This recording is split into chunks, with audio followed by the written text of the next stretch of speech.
Ici, bonjour, ici Richard de Bessonnet pour Francophonie Amérique. Nous sommes en présence de Philippe Jacob Chadwick, auteur de Félinopholie.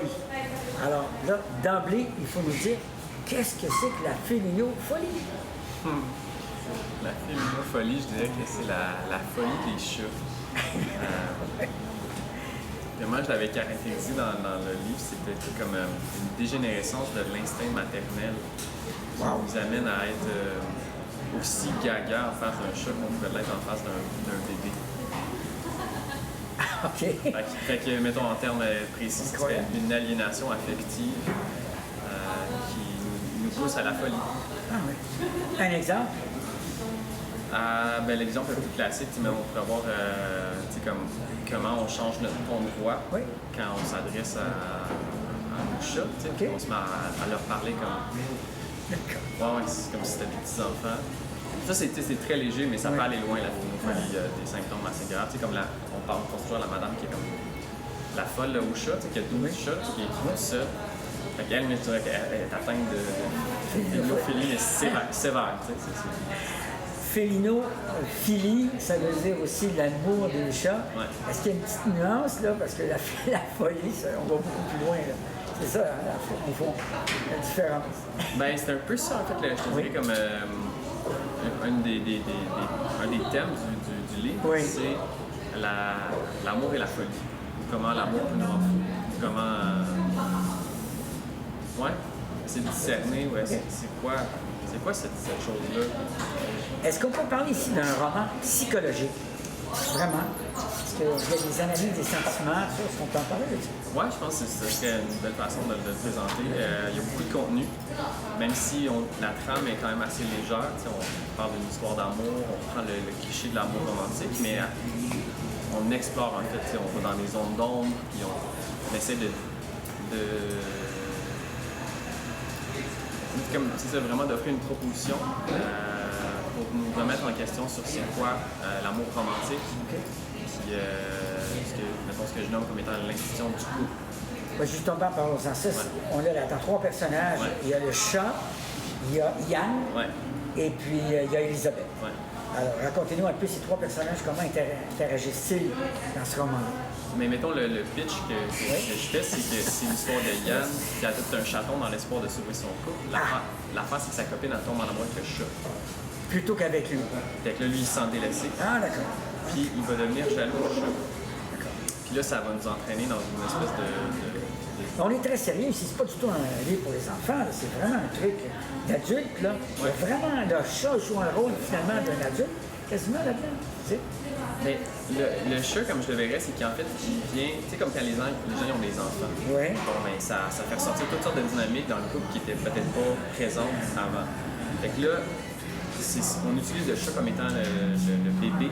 D'accord. Puis en quoi souvent, c'est assez commun que les gens, les couples ne survivent pas à la parentalité.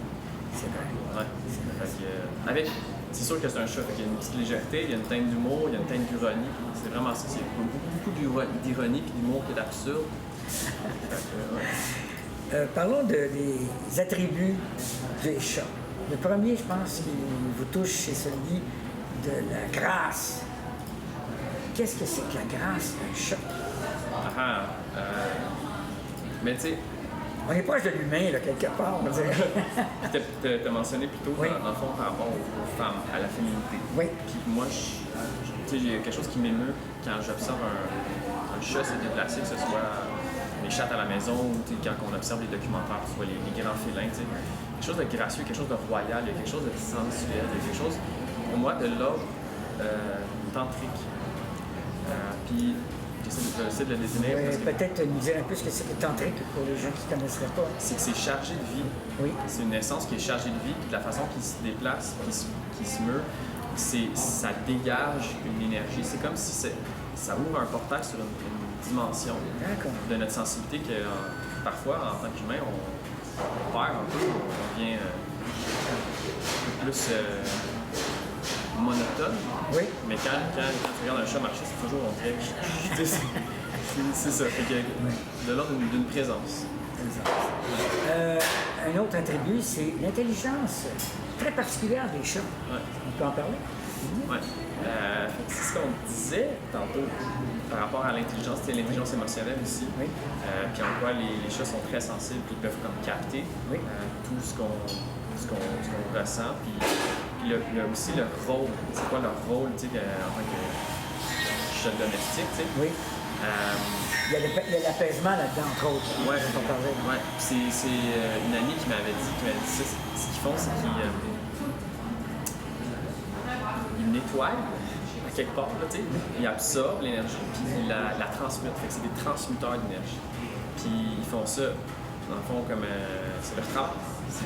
Nous, on les nourrit. Oui. Puis en échange, eux, ils transmettent l'énergie, puis ils sont là pour nous soutenir au niveau émotionnel, puis aussi nous offrir des reflets.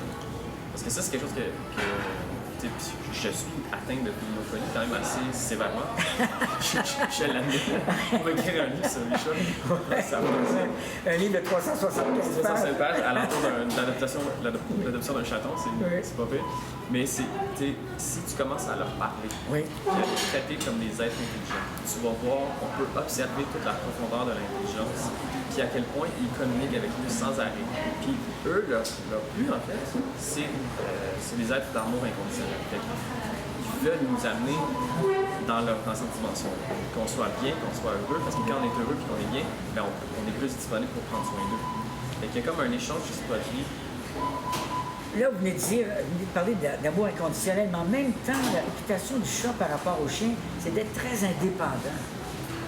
C'est quand même une contradiction un peu, là, non? Comment je l'interprète? C'est le chat, il est souverain. Il est souverain, d'accord. J'aime bien le mot. Il est souverain. Puis, c'est des animaux qui sont territoriaux. Et tu habites chez eux. Donc, c'est eux les maîtres de la maison. Ah bon, d'accord. C'est leur territoire que nous, on habite. Oui. Fait que du moment qu'on reconnaît ça, puis qu'on les honore comme les souverains, puis qu'on est capable de ne pas se les approprier comme si c'était nos possessions. D'accord. Là, tout d'un coup, ils vont être beaucoup moins indépendants. Okay. Souvent, les chats, ils se maintiennent à distance parce que nous, on les manipule comme si c'était des poupées, whatever, ou on les traite comme si c'était des êtres qui n'étaient pas pleinement intelligents. Okay. Fait que moi, c'est mon expérience. Mes chats sont loin d'être indépendants dans la maison.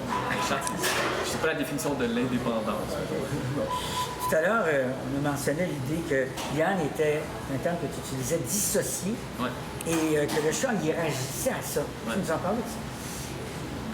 En fait, c'est ça. La trame, un peu, c'est que le personnage principal, Yann, c'est un jeune homme, un étudiant en psychologie qui est vraiment dissocié. Il n'est pas en connexion avec ses émotions. Il y a des blessures profondes qui l'empêchent d'être en contact avec son cœur, puis de se laisser attendrir. Fait que là, le rôle du chaton, de par son innocence, de par son appel constant à revenir à cette tendresse-là, finit par faire fondre la carapace du personnage de Yann. Puis c'est comme graduel que ça se produit à travers le roman. Fait que puis tu vois la lutte intérieure qui se produit entre l'espèce de masculinité qui veut, tu sais, qui est plus dur, puis comme le cœur qui commence à s'attendrir. Et le personnage féminin, Elisabeth, on parlait? Oui, c'est ça. C'était intéressant de voir comme un peu, tu sais, c'est un roman théâtral. Fait qu'il y a beaucoup de dialogue. Beaucoup de dialogue. Oui.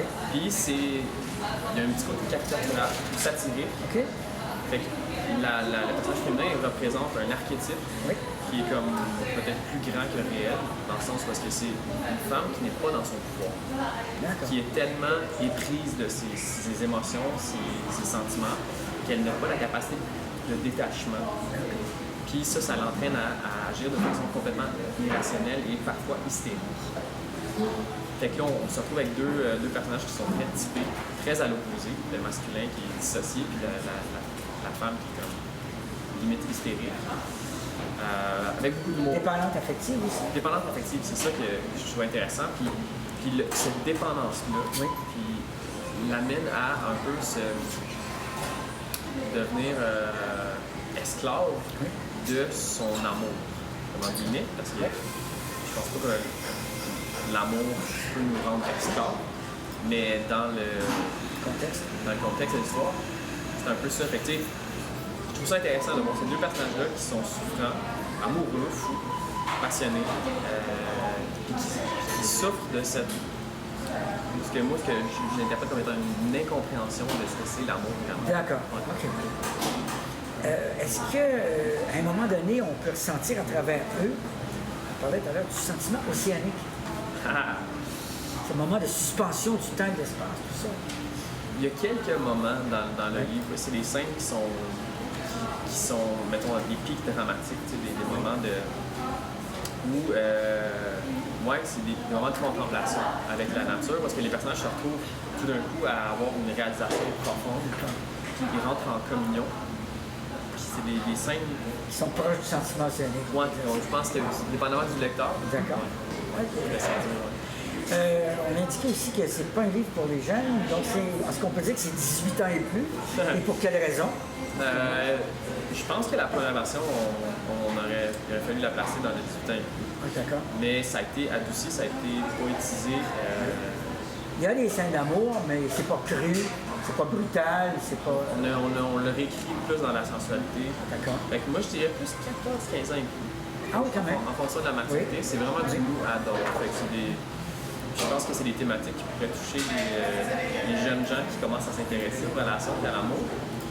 Ouais. Mais, en terminant, je vais vous demander de nous lire un petit passage qui vous a touché, qui va nous aider à comprendre mieux ce que vous ressentez dans l'écriture de ce livre. Okay. Je vous laisse avec cette lecture. Okay. Je vais juste commencer par vous montrer allez-y, montez-la la caméra. La petite photo de Juju, qui est ma chère. Puis, en fait, le passage que j'ai choisi, c'est une pièce de théâtre. C'est un chapitre qui est écrit sous forme de pièce de théâtre. C'est le chant musical. Fait que, on présente les personnages, puis après ça, le lieu. Donc, Salon des Bourguignons. Bourguignon, c'est le nom du personnage principal. Pièce familiale avec, au fond, une immense fenêtre cathédrale. Scène première. Tous les personnages sont assis en demi-cercle et discutent à l'exception de Marvin, qui est étendu au centre du groupe et ronronne puissamment. Puis là, c'est la famille, en fait, qui joue à la chaise musicale, mais c'est le chat musical. Et ce qui est absurde dans cette scène, dans cette pièce-là, c'est que quand on est éliminé, il faut se garrocher par la fenêtre. Donc, littéralement, se suicider. C'est un rêve qui vire au cauchemar. Il y a un passage que j'aime beaucoup. C'est Yann qui s'indigne parce qu'il dit que c'est un chat narcissique. Arrêtez de le regarder, il va se taire. Parce que le chat, du moment qu'on le regarde, il se met à ronronner. Fait que, bref. Ben, c'est parfait. Ouais. Je vous remercie, merci beaucoup de nous avoir suivis. C'est Richard Le Bessonnet pour Francophonie Amérique. Et vous trouverez sur cette vidéo, en bas de page, d'autres éléments, des détails concernant le livre de M. Jacob Chadwick, Philippe de son prénom. À bientôt. Merci bien. Merci beaucoup. Merci Richard. À bientôt. Merci.